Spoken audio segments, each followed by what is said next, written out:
Ladies and gentlemen, welcome back to the channel, and today I want to take a look at something pretty interesting that Activision has been doing off and on over the course of the past couple of weeks. Now, if you closely follow Call of Duty news like we do here on the channel, there has not been really a whole lot happening whatsoever. We had the big lead up to Verdansk, and we were all kind of wondering what was going to happen there, and so far Verdansk has been a net positive for the COD series. I mean, players are coming back, the player numbers are improving. If you're a Warzone fan, you're probably pretty happy. I feel like the honeymoon phase is starting to slowly come to an end, but the player numbers are not falling off a cliff or anything like that.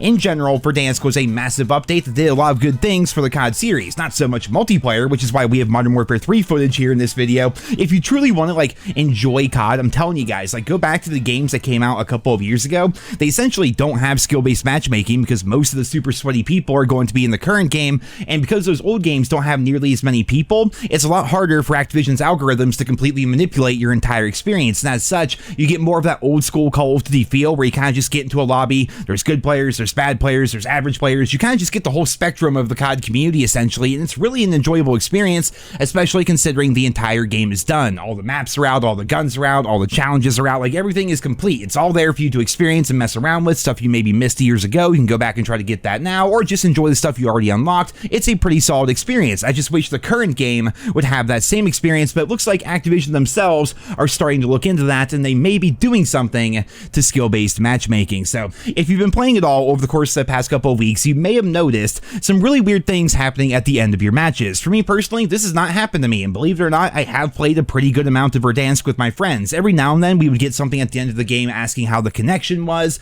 or if our match was fun, right? Those little surveys that they put out saying, did you have fun that match? And typically you say no because you don't want to influence the algorithm to screw you over any more than it already is. Well, now, as of late, they're starting to put this out. Now, not everyone's getting it, only certain people are, but here we see what was the difficulty level of the match you just played. You've been selected to answer a game quality survey question. Your feedback is greatly appreciated and will be used to create a better gaming experience for all Call of Duty Black Ops 6 players. Now, mind you, this is showing up in Black Ops 6 as well as Warzone. The options are 1, far too easy, 2, somewhat too easy, 3, just right, 4, somewhat too difficult, and 5, far too difficult. So it seems like they're actually gauging people's interest in skill-based matchmaking and kind of seeing how their system is working and potentially making changes to the system as a result of some of these surveys. I've often kind of held the opinion that surveys don't really matter whatsoever. Even if you had an amazing game, you're still going to say it was far too difficult because you want your lobbies to be easier. If you had an average game, you're still going to say it's difficult because you don't want skill-based matchmaking to go crazy. Basically, I feel like everyone is going to answer these surveys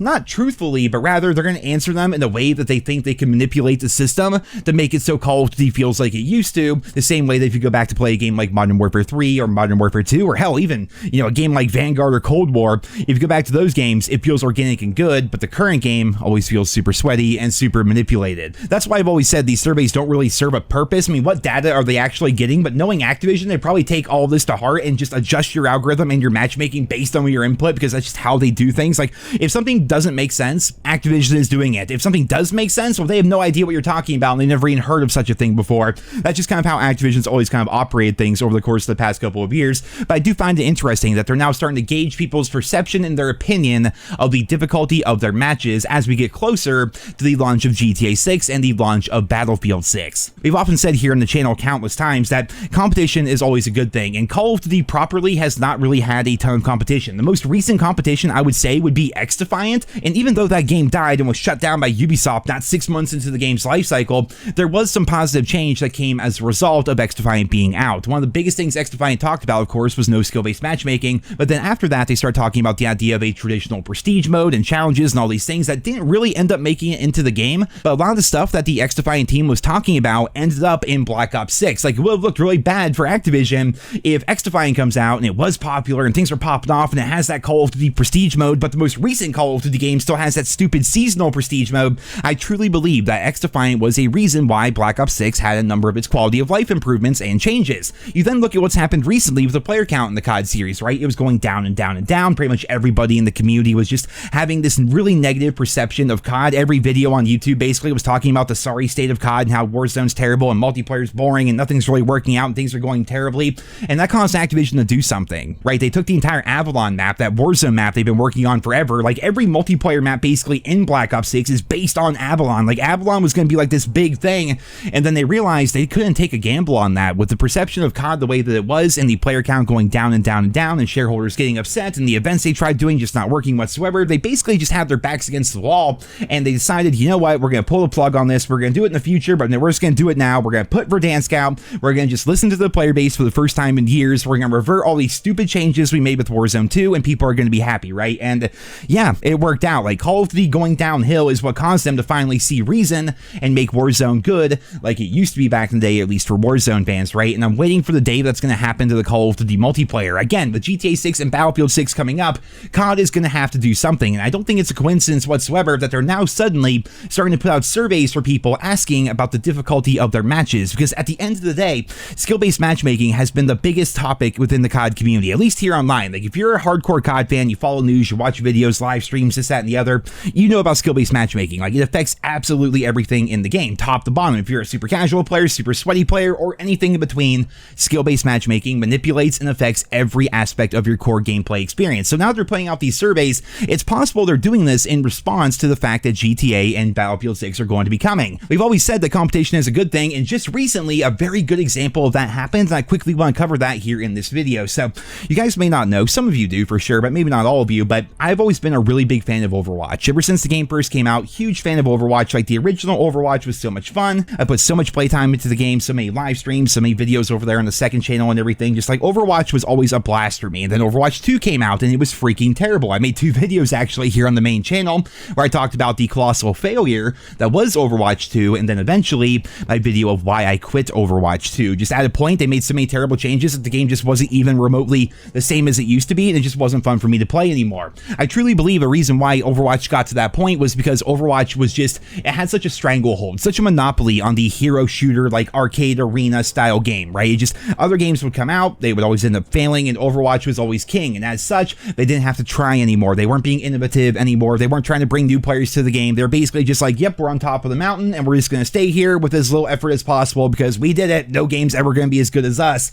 And then Marvel Rivals came out, man. Marvel Rivals came out and just started to beat the shit out of Overwatch. Like, Rivals took the world by storm, and we can actually see this over on Steam charts. Now, we've often talked about how Steam charts don't tell you the entire story, but rather it gives you trends and kind of gives you an idea of what's happening to the game across several platforms. Well, Overwatch is a little bit different because it's a Blizzard game, and Blizzard has Battle.net. For over 20 years, if you wanted to play a Blizzard game on PC, you did so on Battle.net. A couple years ago, they released Overwatch on Steam, and that was really more of a way to try to bring more players into the game, I suppose, because they were finally seeing a downtick in the player trend. But overall, the vast majority of PC Overwatch players still play on Battle.net, so just don't take all the numbers to heart here, but definitely look at the trends, because that's what Steam charts is really good for. If we look at Overwatch 2 as of right now, over the course of the past year, it was doing pretty solid. It was kind of solid, then it started to really go downhill, and then we have a couple of these really weird spikes right here. Well, this red line, as indicated by the MR, is exactly when Marvel Rivals came out, and that is when Overwatch was like, oh no, oh wait, we're not king of the castle anymore, we're not on top of our mountain anymore, like this new game is out and people are freaking loving it, and look how low the player count was getting, man. It was getting pretty freaking terrible, and then we had the jump right there, and you know what that jump was? Loot boxes, right? And the player count kind of went back down after that with some peaks and valleys, and then now currently it's spiking up once again, and that is the release of the new Stadium game mode. Essentially what happened with Overwatch was, again, they just rested on their laurels too much. They were just too good for too long, and basically they didn't feel like they had to try anymore or innovate anymore or really do anything to appease their players because there was no competition out there. The exact same thing Call of Duty has been doing over the course of the past couple of years. Well, since Marvel Rivals came out, they revamped the entire ranked play system to be not terrible, which is one of the main reasons why I stopped playing the game back in the day. They started to hold more in-game events with better rewards and better challenges. They brought back loot boxes, which could not be purchased, but rather you would just earn them by playing, which would give you shop items for free in the game, which is what I would love for COD to do, for crying out loud, but they decided to do that for Overwatch. And then a couple of days ago, they added the Stadium game mode, which is really freaking fun. It's like a completely different game experience. Like, do you guys know when a new game comes out and you're just hooked on that game and you're playing for like 5-6 hours a day, and those hours just fly right by? Like, it's a time vampire game, right? You start playing, before you know it, 5 hours go by and you're like, what? Since when? Like, the game's that good and the game's that enjoyable. That is what Stadium has been doing for me. It takes the original Overwatch experience, it gives you the option of playing third person. It has an economy-based system similar to like Valorant and maybe like Counter-Strike, where you upgrade your abilities and do different things in between the rounds. It's first team to 4 with these like smaller mini fights that you have throughout the entire game. Like, it's really fun. It's really freaking enjoyable. And all of these really positive and good things that are happening to Overwatch came came as a direct result of Marvel Rivals coming out, popping off, and taking the world by storm. Now, it's neither here nor there really, because I'm not really a Marvel Rivals player, but I have been hearing the new season is not really good for a lot of people. People aren't really liking Rivals as much as they did previously. Maybe the honeymoon phase is over, but regardless, with Marvel Rivals coming out, Overwatch got better. Now the Overwatch is getting better. Marvel's gonna have to keep up. They can't just keep riding the success of their launch. They have to keep updating and keep innovating and everything. Like, competition is good and all ships rise for the consumer anyway, when there is proper competition within the industry. And now we're at a situation where COD has been kind of just on top for so long in terms of just like normal online fast-paced arena shooters, you know? And as such, they haven't really done a whole lot to push the game forward or push the franchise really forward. In fact, they keep going backwards because anything new they try just isn't really good, and it's always kind of half-baked. And maybe it's because it's mostly made with AI, or maybe they're not paying the right people, or maybe they don't have the right employees anymore because everyone's moved on from the series. I really can't tell you what it is, but that declining player count caused them to make some positive changes with the return of Verdansk and actually listening to the player base and reverting all their terrible changes. And with GTA 6 and Battlefield 6 coming out, I would not be surprised whatsoever if suddenly we start getting those blog posts and those tweets and everything. We hear you. We value your feedback. We are going to finally listen to you guys and make the positive changes to the franchise that you've been asking for years. And maybe that's me being a bit optimistic, but damn it, it's okay to be optimistic every now and then, because it's been so doom and gloom for the COD franchise for so long. It's mind-numbing at this point, man. Like, just give me this little sliver of hope, this little glimpse of optimism in my life when it comes to the COD series, because I would absolutely love for COD to get back on track. I would love for multiplayer to take the forefront once again, for them to revert a lot of the annoying, terrible changes that they have made ever since Modern Warfare 2019 and have continued to double down upon. That would be so freaking fantastic for the series, and with proper competition right around the corner in the fourth quarter this year, I suppose anything is possible. But to go full circle here, I do find it pretty interesting that Activision is now starting to survey players about the difficulty of their matches, which may imply that something weird might be happening to skill-based matchmaking in the near future. As always, I'll keep you guys posted as we learn more and as more news stories come out and everything, but that's just the thing, man. Like, nothing's been happening news-wise. Basically, they just said, you know, Verdansk is here. Hope you guys enjoy Verdansk, and they've gone pretty much radio silent ever since. Maybe they're working on something big. Maybe they're on another vacation. Who freaking knows? So if there is news to cover, you will see it here on the channel, but for right now, I'm going to wrap up this video here today. I hope you guys all enjoyed it. Leave your thoughts and feedback down there in the comments. Thank you all so much for listening and for your continued support of my channel, and I hope you guys all have a wonderful day.